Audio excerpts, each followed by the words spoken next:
So,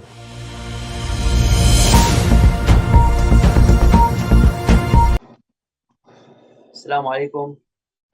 We're here with Sister Fizza, and we are going to be discussing evolution of uh, rituals and the the ways in which we can remember Imam Hussein alayhi salam, because change is bound to take place in every aspect of life. However, when it comes to stable issues, when it comes to fundamental basics, principle issues, it's interesting to see how they adapt to the times. So I'm here with Sister Fiza Jaffrey, a PhD student of this exact topic in Pakistan. And also, we want to see her perspective, an academic perspective, an objective perspective, inshallah. So, Sister Fizza, Assalamu alaikum wa rahmatullahi wa barakatuh. Walaikum salam. Thank you for having me. Thank you for giving us your time. So, how do you perceive the topic of rituals, and what is? Let's begin by asking, what is the importance of rituals in terms of preserving something that happened almost 2,000 years ago? Right. So I approach this in two ways because I am part of the Shia community. So I personally have seen in my own life how this tradition has been passed down through generations, through community, and through oral storytelling, right? So we've been hearing the story of Imam Hussein and Karbala since we were kids, and it's been kind of ingrained in us. And the way it transfers is through ritual, through community storytelling, through uh, you know these singing of these laments, the reciting of poetry, the reciting of the stories over and over. This ritualized remembrance is what continues the story of Imam Hussein.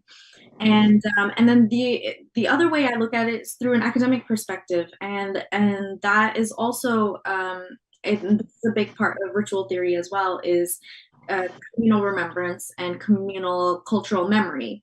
How a community comes together around a singular memory and remembers it over and over in different ways. And the important part is through different ways. So that way, each member of the community can internalize it in their own way. They can relate to it in their own way. And I'm sure you've seen that, in different communities that you spoke with, how each Pakistani, Arab, etc., how they have their own ways of remembering.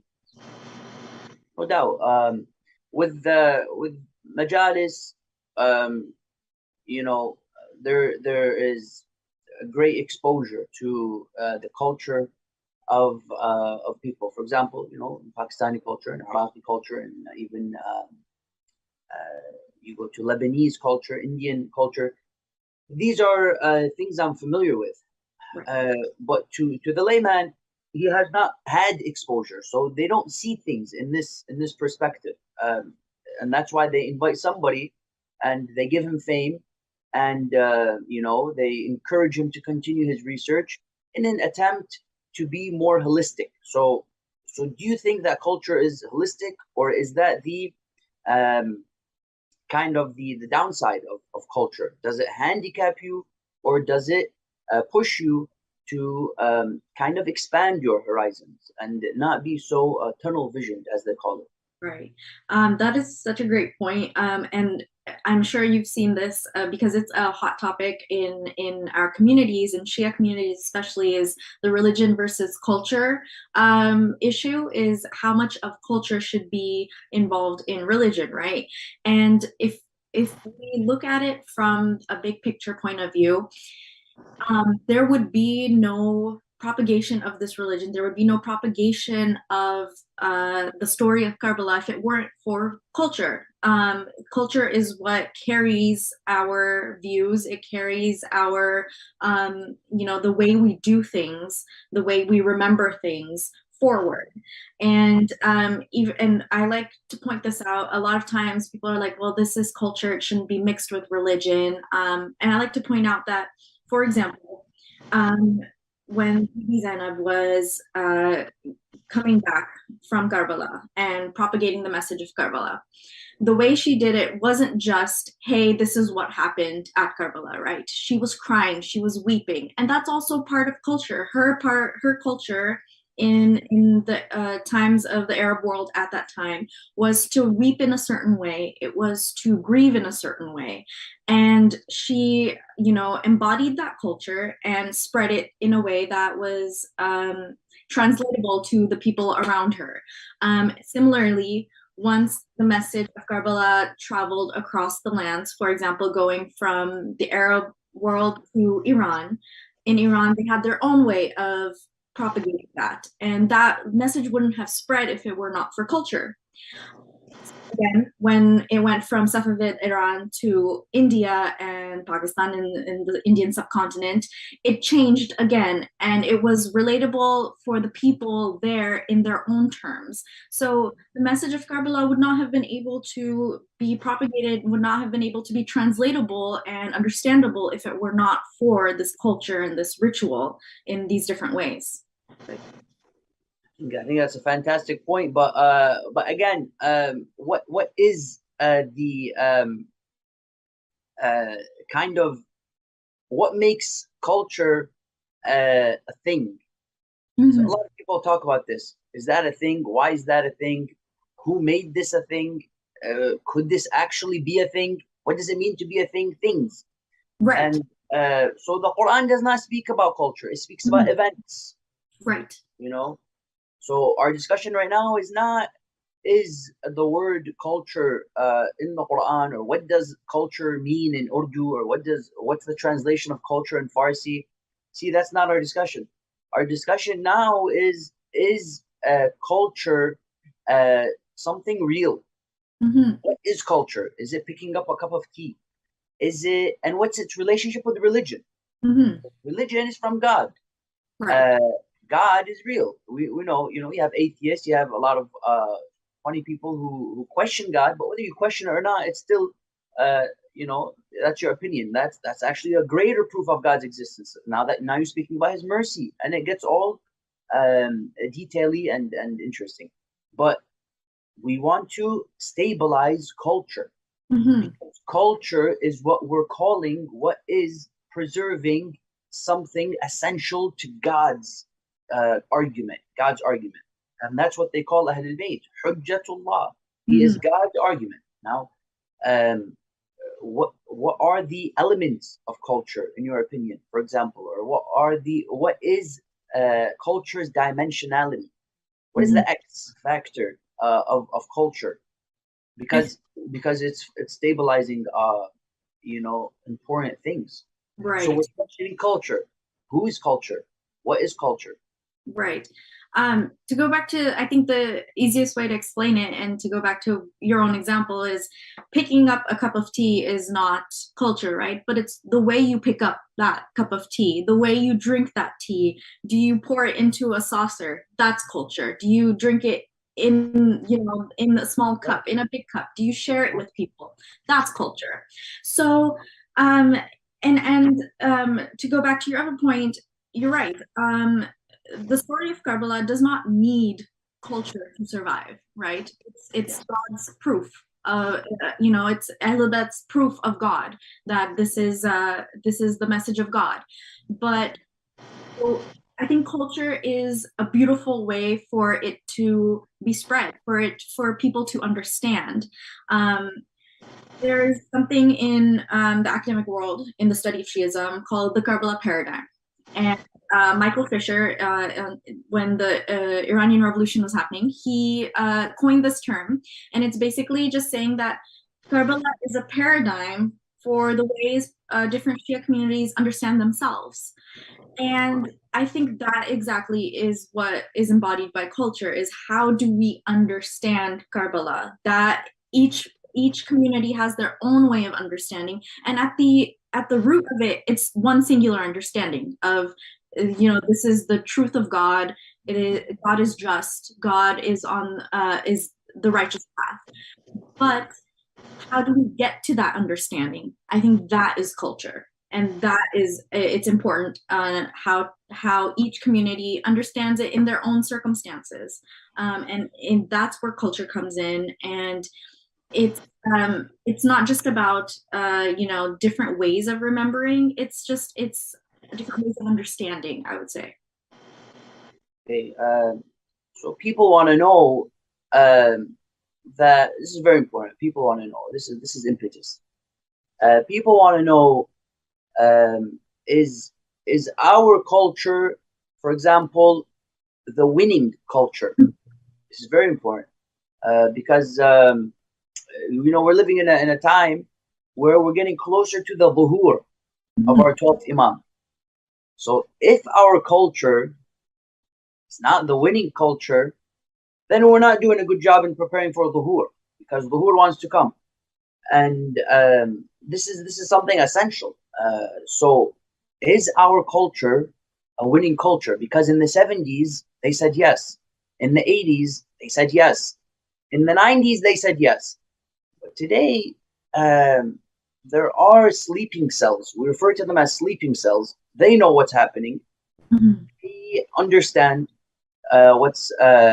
what takes place in events and what it means when somebody puts his life on the line for something, but still turns a blind eye to it. People sacrifice. So sleeping cells and culture is a discussion, for example, that I couldn't have yesterday. For example, it's Right. something I couldn't have spoken about 10 years ago. But we know that we are winning culture because we can have this discussion now. So what do you think is the purpose of culture, if not for the story of Karbala, for example? Because there are attempts to do what, this is Wahhabism, by the way. What they did is that they want to kind of academicize the whole story of Karbala. Some guy named Hussein, and I've never understood the attempt to do this. I don't know why you want to kind of suck the emotional, Mhm. the spiritual, the good parts, and that's Wahhabism, by the way. So you, as Sister Filva, what do you think is the purpose of culture, if not to preserve the story of Imam Hussein alayhi salam? It's about the tea and not Right. the cup, but the kettle. Yes. Right. I think so as you said, culture is it preserves that emotion too, right? So it's the if you just say, if you were just to pass on the message of Karbala, there was this man who was a righteous man, and he sacrificed everything in a land called Karbala for the good, that doesn't have the same effect, the same resonance as when you infuse it with emotion, when you infuse it with the culture, and you are able to have it relate to people. And going back to the winning culture, like who is which is the best culture, which is the culture that is winning. I don't think that is perhaps maybe the right question to be What's the asking. I right think the question? Maybe you question is, can you can help us. yeah, I think the question should be, if you're zoning in on a certain culture, is this culture serving the purpose that the story of Karbala is meant to Which is propagate? Is it for so for example, if a culture of the Pakistani Shia culture, for example, that's what I study, right? Are they is that culture true to the message of Karbala? Is that culture propagating that message? Is it carrying on the right message of Karbala, or is it just commemorating an event long ago, for a month, 2 months out of the year, and that's it? There's no emotional connection. There's no real connection to it. So I think that's where culture comes in, is where it infuses that emotion. It infuses that sense of personal relation to the story of Karbala, and it gives it a greater purpose where it's like, okay, it's not just a story of Karbala, it's a message that we need to move forward. Correct. And the apathy which a lot of people have towards myself as a public figure, for example, because I'm not a doctor, for example, or because I'm not a dentist of some sort. But you know, I lean towards religion. You know, interestingly, before, like at least maybe 50 years ago, in the time of Saddam, Mhm. uh, religion was something prestigious. Mhm. Let me tell you how it was. So, for example, Shaheed Muhammad Baqir al-Sadr, being alongside him was prestigious. You were in opposition to Saddam. It was, something, it was something special. So people who saw themselves worthy to hold the banner of Islam used to kind of tag along with Shahid Sadr to the extent where he was like, "Don't take a picture with me. You're not allowed to take a picture with me." Because why? No, not because of that. Because if Saddam was to see you alongside me, he would get you Absolutely. Absolutely. killed. He would get you killed. So religion was prestigious, and culture was somewhere there. Mhm. This is how it was. Now, what we find happening is that culture, you kind of have a small circle of religion within culture. Before, Mhm. culture was within religion. It's a phenomenal point, amazing. Right, But right. how? But why? How did this happen? A lot of people are wondering, when did this happen? How did this happen? Was it hard work? If it's hard work by who? So Mhm. these are things which people think about. Do you know anything about that? That is actually a really interesting point, and I think you would have a better idea of that since you're a lecturer and you've seen this in communities. I actually I'm not sure because I think people Your these opinion, like in your opinion, because you PhD student, you know. yeah. So I think what it is that people these days are drawn to something out of the ordinary, right? For them, religion doesn't hold that same, and this is for a numerous amount of reasons. It could be propaganda. It could be that they personally just don't have a connection anymore. It could be they're more caught up in their lives in this late stage of capitalism where they're like, we have other things to worry about. And I think culture kind of draws them back in, but then they stay in that circle of culture where they don't move into the religion, where it should be at the stage of, okay, culture connects you to the religion, but they're staying in that sphere of just culture. And I think this is a kind of a contentious example. But for example, if you look at in Trinidad, they have the Jose procession, right? And it has been stripped of all of its religious meanings. It is completely almost like carnival, where it is just culture. It is the culture of the taziye and of the alams and of the procession.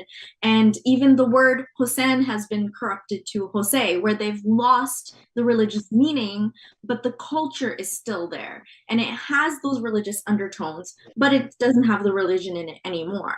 A lot of the participants in Jose don't even know what the original purpose was, which is it was a Hosseini procession from Haram.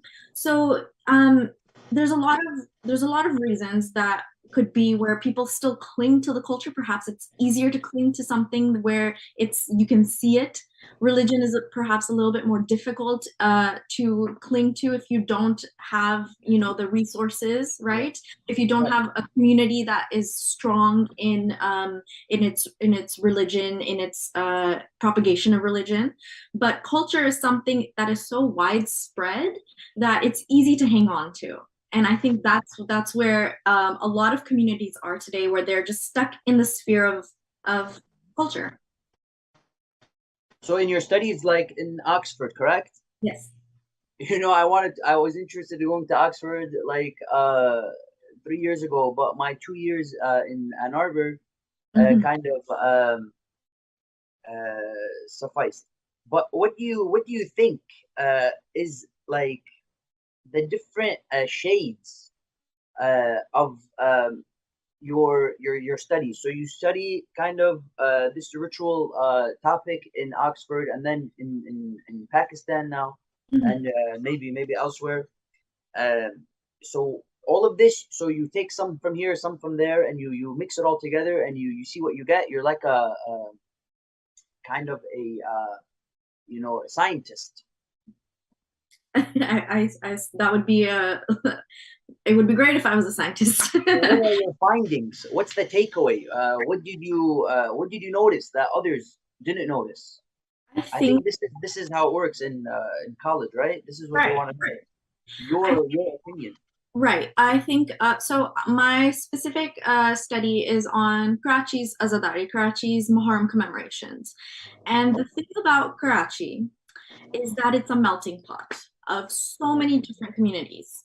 Um, from the Indian subcontinent, you have the Iranian diaspora there. You have Khojas, you have Hazaras, you have Muhajirs from India, you have Sindhi, Balochi, Punjabi. You have so many different kinds of people, and therefore you have so many different kinds of Azadari. And I think what I found through my fieldwork is that there is a single thread that is running through all of it. And it is simply that at the end of the day, each commemoration is simply a expression of love. It's an expression of devotion to Imam Hussein. So whether somebody is taking out a quiet procession in the middle of the city, or like for example the people of Amroha do on the 8th of Muharram. They do a quiet procession, and then on the 10th you have this huge procession where there's it's loud, it's chaos, it's so many people, it's nothing like you've ever seen before, and yet you can see this common thread where it's just this is when you take a step back and you look at it, it's just somebody expressing their love for Imam Hussein. And I think that is something that's been lost in the study of Shiism academically. I think people have started focusing too much on this is the way this community practices. This is the way this community does this strange practice, or whatever. But they have forgotten that, okay, but why are they doing it? What is the purpose of them practicing a certain way? And the answer is for the love of Imam Hussein, simply put. I think that is something that's been lost, and that is slowly coming back into the study of Shiism. In Christianity they have for the love of Jesus. Yes. In Judaism they have for the love of God knows what. But for us we say for the love of Imam Hussein. Mhm. How do we preserve the sacredness, Sister Fadla, Joffrey, of Imam Hussein alayhi salam, because Christianity, they have this, they call it the Holy Bible. In Arabic it's not holy, uh, it's sacred. It's a Right. sacred book. So you might be a drinker, you might be a clubber, you might be even a murderer like St. Paul, but when you come to the Bible, Mhm. we want you to be you have to be good today. You have to show us something which Jesus would be proud of. In Arabic they call it muqaddas, Mhm. sacred. It's not only holy, it's kind of like sacred. In Islam we say al-Quran al-Kareem, the honorable Mhm. Quran. So how do we preserve the sacredness of Imam Hussein? That you might be somebody who has done like crazy sins, like even adultery, God forbid. I think it's the worst. I think in Islam, because it says don't even come close to that. Don't go there. People go there, and I go there, and she goes there, and he goes there, and we find that when they come for those 10 nights, we see a new side of them. This is Mhm. very important. Mhm. There are people who don't wear scarves, for example. There are men who don't pray. But Mhm. on the 10th of Muharram, he's in the majlis of Abu Abdullah. Now, and some become speakers, and some start reciting Noha. We find miracles of Imam Hussein alayhi salam. So the topic of miracles, for example. But how do we preserve, in your opinion, the sacredness of the story of Karbala? Mhm. That's it's a great point. That the miracle of, I think, Muharram and the story of Karbala is that it manages to bring every type of person to to the majlis of Imam Hussein during the 10 days. People you don't see, for years. You maybe see them on Eid namaz, and that's about it. But you will for sure see them on Ashura. And so I think that there's a certain beauty that's a strong pull that the story of Karbala has, that Imam Hussein has, where you any type of person, regardless of sinning or whatever, is able to come to the majlis during the 10 days. And the question is, what do they take away during those 10 days? And I think that's the responsibility of the speakers there, right? So how are they explaining the story of Karbala in a way that keeps that person coming back, instead of just going back to their lives and going back to whatever sins they are committing or whatever. So it really depends. And I've seen this in my own community where we have people come who don't ever come, and it depends on the speaker. If the speaker is compassionate and understanding and is trying to really retain the person to come back the next few days, that is more valuable than somebody sitting on the mimbar and saying, you did this wrong, you did this wrong, and this is how it should be. The person's not going to come back. And I think this is also something that culture has to do with as well, where it's like people come back for because they want to recite Noha, because they want to somehow express their love for Imam Hussein, and they don't know how, but this is a space where they're able to. um, and it's up to the speaker, it's up to the person who, how to draw them, not just draw them in, but how to keep them there. You And know, yes, in Iraqi culture, they reached that realization, but then what speakers started to do is they started to mm, lie, and or going too far, taking it to extents which you weren't supposed to like take it. And they used to say, come up with narrations, and then they would come up to them after, like, where did you get this narration from? There is no such thing. And they would be like, either I saw it in my dreams, and rituals, and all kinds of things.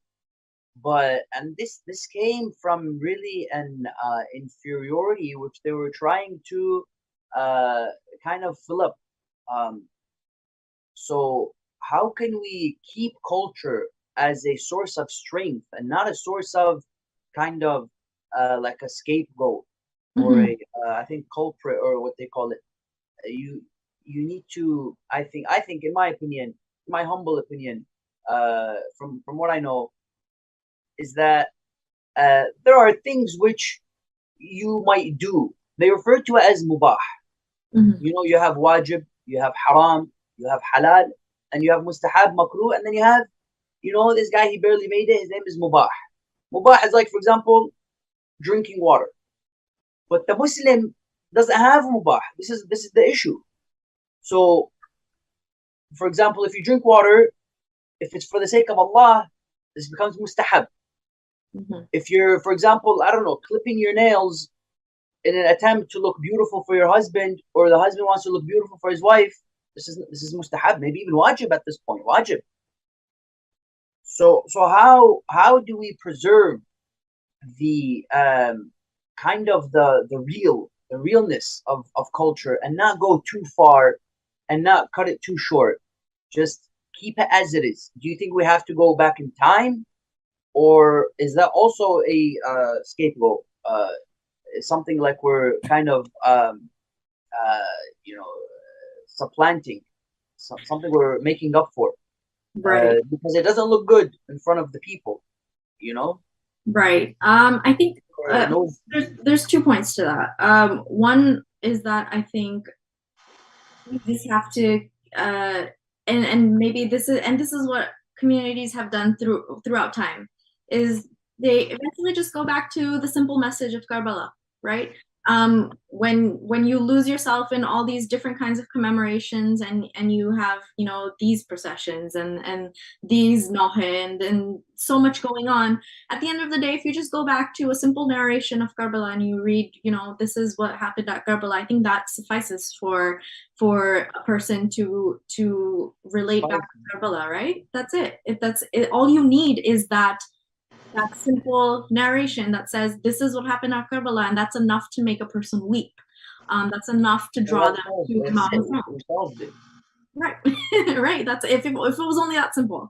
And then the other thing is, and this is I'm not sure where I stand with this, because it is difficult where people bring in culture, and culture is constantly evolving, right? So many different things are happening, and it's like, well, if somebody else is looking in, from outside, and they're like, what is this? What are you doing? They're not gonna like it. But at the same time, the person who's doing it, that's their expression of love. So who are we to comment on how they're expressing their love for Imam Hussein, right? Well, But at the same we time, are truth seekers. We are objective. We are academics. We are theologians.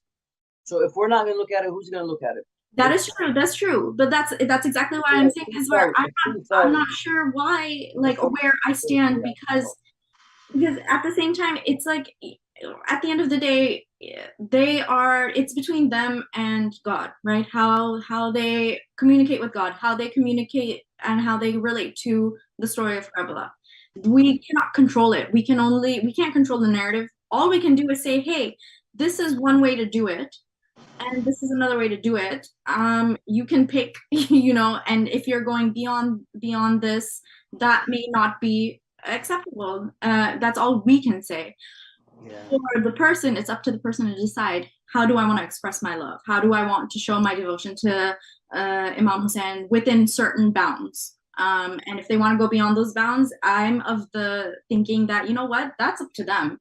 That's between them and God. That's it. If somebody else is looking, it's not my responsibility to be looking at, hey, the West is looking at us and saying, what are you doing? Okay, who said the West is the parameter that we have to, we have to live up to? I don't think so. So, for example, tatbir, it's contentious. There's lots of people who are against it, who are for it.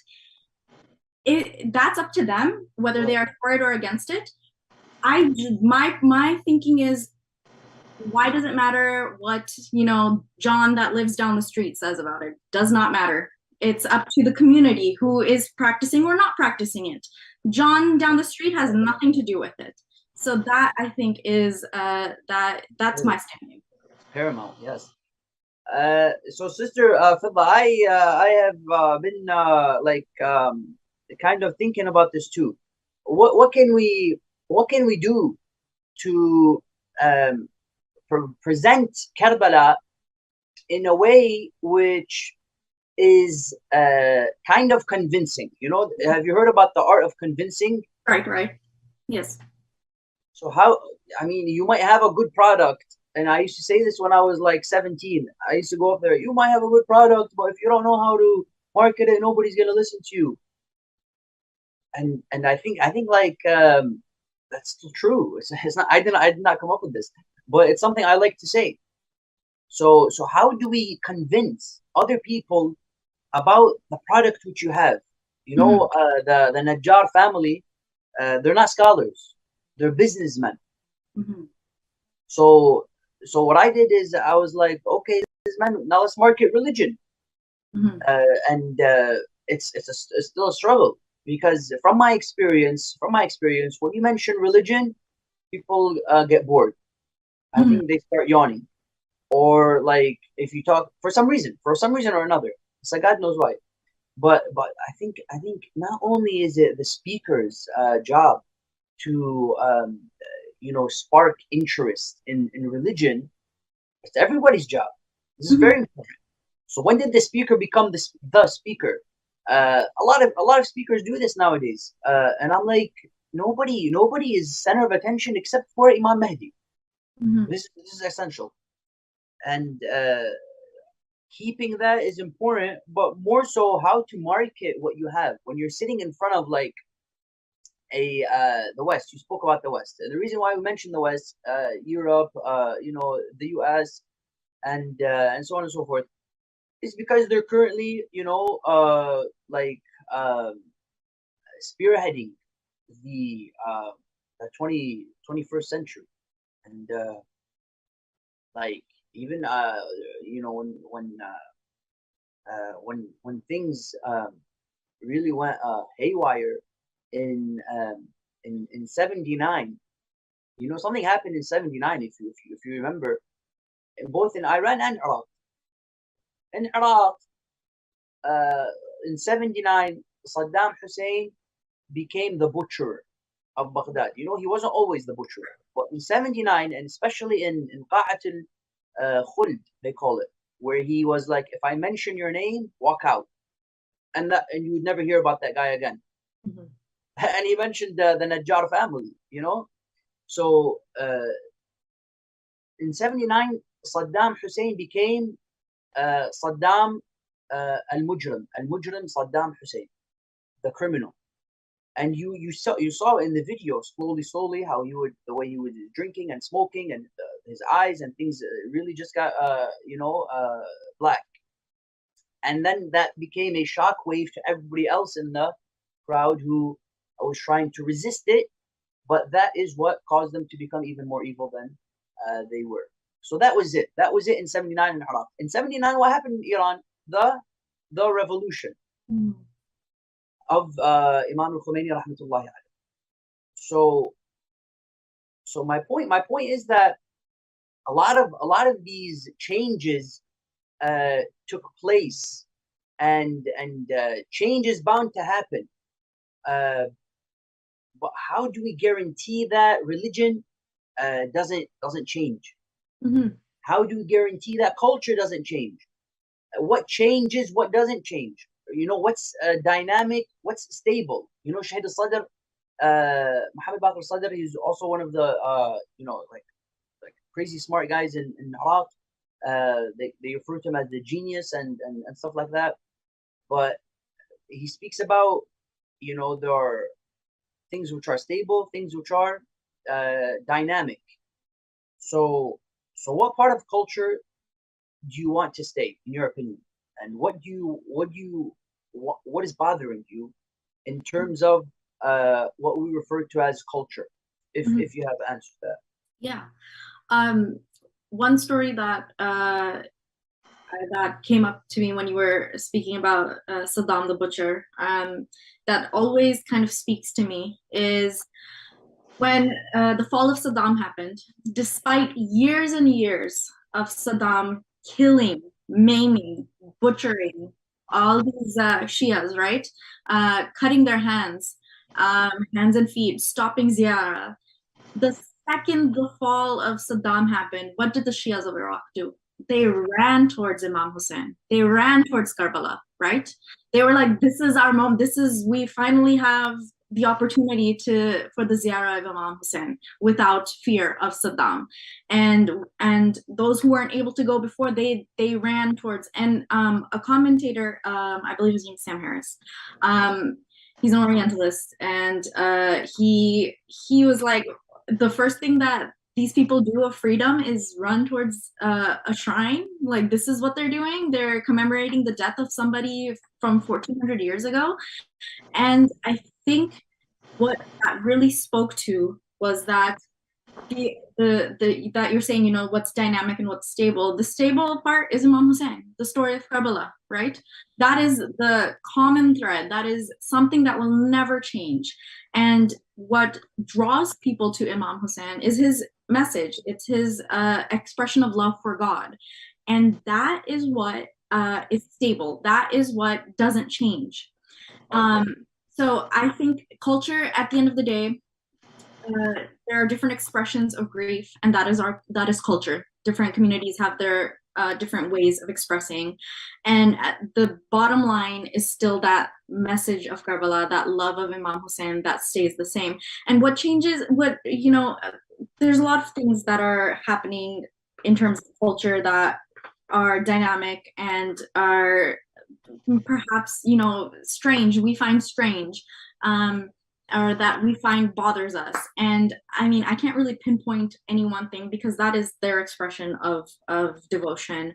But I think the only way to get back to the original message of Karbala is just to look towards Karbala, look towards Imam Hussein, look at the message, and that's where people will find the most basic form of love, and that is the only way to bring culture in accordance with religion. That's, I mean, that's how I see it. So you mentioned fear, um, and they resorted to Imam Hussein. Okay, that's a good point. But fear um, is something which a lot of dictators wanted. You know, dictators. There's a lot of dictators. Saddam used to copy Stalin, for Mhm. example, that one. Or the way he would put his hand out. This was Joseph Stalin style. Joseph Stalin was influenced by Hitler. Hitler was influenced. But the creation of fear in a society, it preserves culture. Did you know that? Yeah, absolutely. So what's all that about?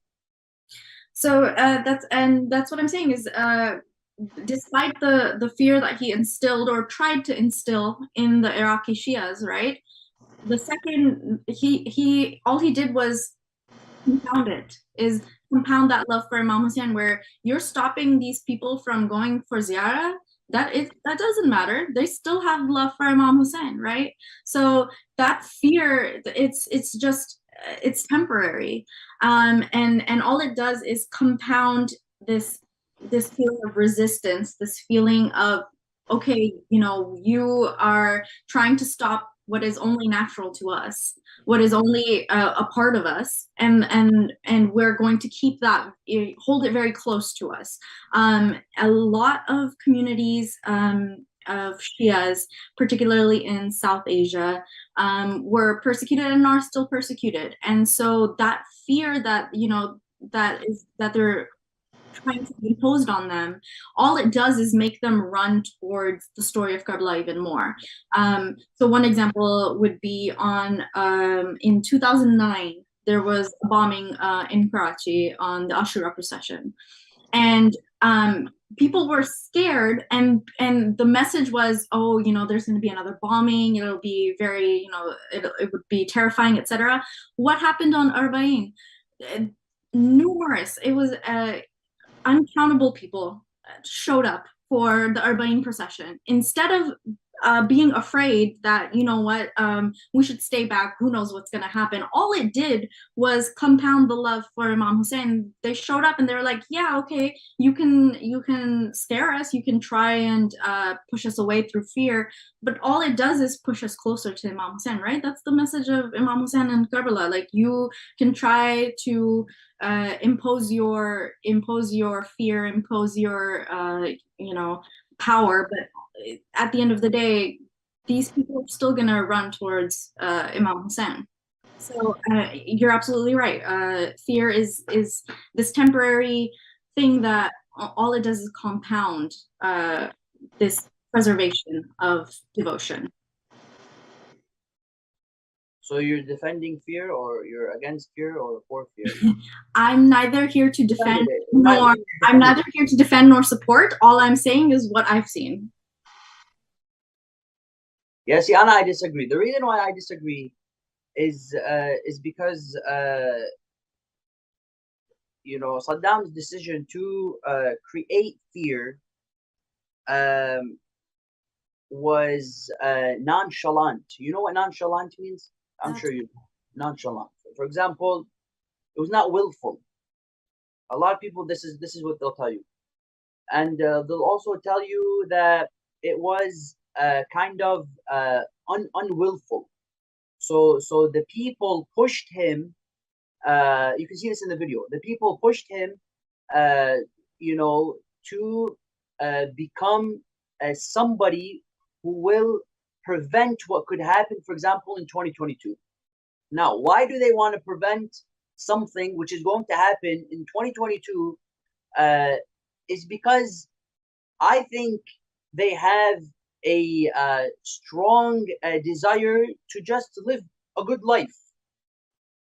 They want to live a good life, and they will tell you that they were trying many attempts to kind of get Saddam to snap out of it, snap out of it through many attempts, either through humor. That's why Iraqis are very funny people. Number one, through humor. Number two, through kind of showing him something worse, which eventually just made him push, faster and stronger towards the evil ways. And at one point, he would actually look like a demon. This is number two, showing him something worse. Number three is by kind of trying to guide him. And I think this is something which a lot of people are going to study. When you try to guide him, or for example, taking pictures of him praying while wearing shoes. For example, why was he wearing his shoes? People will tell you that when we tried, and this is all related with culture and religion, but when we tried to guide him, for example, telling him go visit Imam Hussein, or go visit Imam Ali, or go and sit with the scholars, and he did. There are videos of him sitting with Ayatollah al-Khou'i, and he was, or videos of him saying that we're going to expand the shrine of Imam Ali, which is not something a dictator would say. But he would, in my opinion, I don't know, but I think about it. I think about, okay, so when all of this, we don't have documents about this. This is something you can only assume, you can only think about it. It's much of what you can do. When they come to him and try to guide him, ihdi. In Arabic, they say ihdi, guide him. His response, in my opinion, was, and I think it's essential because you want to have, it's not documented, and maybe this is the first time anybody says this. This is good for the video. Is that is guidance going to give us good life? And this is disbelief. So the reason is not because of me or you or somebody in 2022 or anything like that. It's called kufr, disbelief. And Allah subhanahu wa ta'ala, he says, I allow you to do anything except, like, why don't you testify? Why don't you believe in God? And this is a common problem which a lot of people have. Pharaoh tried to normalize it, and today Pharaoh is famous until today. Like, if I ask you, do you like Pharaoh? I mean, sure, I think he's a cool guy. I think that's common response. And Pharaoh in the Quran says, "Ana rabbukum al-a'la." I'm your Lord. This was an attempt to normalize disbelief. So everybody has their argument. My argument is that disbelief is unacceptable. Nobody is center of attention except for 12th Imam. If this is something we cannot establish in our communities, then really put the culture discussion under the carpet, put everything else, somewhere else, and blame and scam, and you can start doing whatever you want.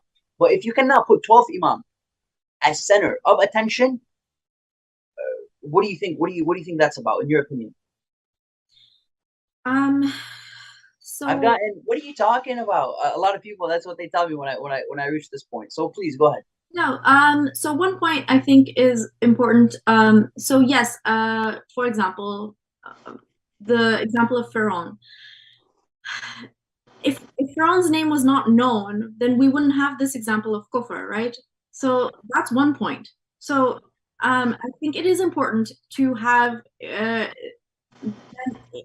not in the spotlight. Can you repeat that word? It was not clear. The last word you said. I was saying, so to have Pharaoh, right, known, his name known is important, so you can distinguish what is kufr and what is not. Pharaoh must be known so you know what kufr is. Otherwise, you won't, right? You don't have an example of kufr then. I'm not saying he should be the spotlight, absolutely not. I think, but to have an example of kufr, it's important to know that there was a person named Pharaoh and he did these evil things, and he is an example of kufr. So I think, I think whatever else you were saying is correct. Yes, the last imam should be in the spotlight, and we need to have this foil of we have this righteous, good person, the imam, and the foil is kufr. It's Pharaoh, it's Namrud, it's all of these people who are against, righteousness. So I think that I don't know if that answers your. Yeah, I've gotten that before. Saddam is Fir'aun. This is what my dad tells me. Saddam is Fir'aun. I don't know what that means exactly, but it means he's a kafir, and it means he is he's outside of the system of Allah subhanahu wa ta'ala. Now let's kind of backtrack and think about what happened with Ibrahim, what happened with Nuh, what happened with Ayub until you reach Adam, and they refer to it as the first sin.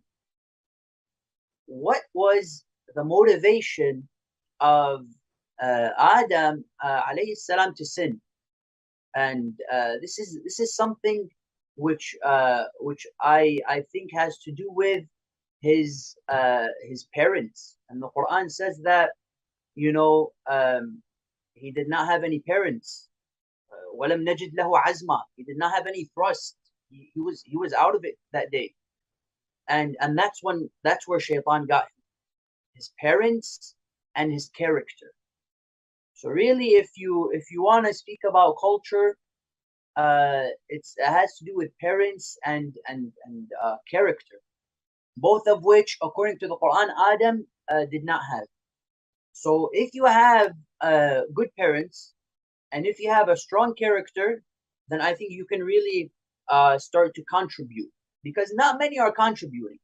Not many are. A lot of them, when they get married, they disappear. A lot of them when they don't come to the mosque anymore, and they don't even know. Mosque does not really resonate anymore, or like the scarf or whatever it is, whatever the system. A lot of people, they do not have the same smile which they used to have, so they cannot contribute anymore, and they feel that, so they distance further and they distance further, and then once they're gonna come back, and it's gonna be a fatal blow to me and you and to everybody else. So again, how do we return the electricity to culture? This is very important, and I think people resonate with this. And when they remember, they start getting angry. But how do you return the electricity to mosque? How do you return the electricity to Pakistan? The electricity in Iraq, and until today, when you're talking to somebody in Iraq, the electricity turns off. Imagine to that level. Now, are you looking too deep into it? I don't know, but you need to really find a way to not be a sleeping cell. Don't be a sleeping cell, because people are going to ask who caused this, and my answer is somebody pulled the plug a long time ago. Long time ago. I think either in the 40s or in the 30s. Somebody had the intention to just they discussed this topic. Could you pull the plug in Islam? Could you pull the plug when somebody's on the deathbed? Are you allowed to pull the plug? And Islam says no, you're not allowed to pull it. But how about the social plug? You know, how about the cultural plug? How about the theological plug? Who pulled it? And how were things? How could we kind of put this generation on the map? Because I think that's what's bothering a lot of people. I think you alluded to this, which is why is the current generation, which some has referred to as Generation X, because we are the latest generation, not on the map? And why do we still have to resort back to Saddam's name and to Pharaoh's name? I'm not saying we need a current dictator, no, but we need really good to be stronger than evil today. That's when our Imam will come out. If evil is stronger than good, then he'll come out. So what do you think about that glitch? I agree on some points, but I do think our generation currently is doing a lot of they are trying to kind of bring it back, and the example that comes to mind is, for example, Yeah. the what I've seen in this generation over in different communities is, for example, the donating of blood, right? During Haram. So this is a new, it's still part of culture, but this is a new way of commemorating Imam Hussein, right? And so I think to infuse that, I guess, to use your example of electricity back into the mosque, into different Culture. communities and culture. This is one way that they're doing it. They're doing it in their own way, and this is, I guess, the newest way that they have found. Donating blood, organizing peaceful marches in Western cities, for example. That's instead of taking out like a huge procession that we see back in Arab, Iranian, and South Asian lands. They see like a peaceful march is what they would call it now. Things like that. So this is a different kind of culture. I would say this is a newer a new type of Azadari culture, and it's a different way of expressing love for Imam Hussein. And I think it's also something that is infusing and bringing back the electricity, as you said, into our communities. Sister Fizza Jafri, that was a great discussion which we have. Thank you for your time, and inshallah, we see more of these kinds of frank and transparent and honest discussions, which everybody could benefit from, inshallah ta'ala. All right. So, with that, I am Ali Al Najjar, and this is Sister Fizza Jafri, and thank you for joining us. And yeah, Assalamu alaikum wa rahmatullahi wa barakatuh. If you have any last words. No, thank you so much for having me. It was a great discussion. Thank you.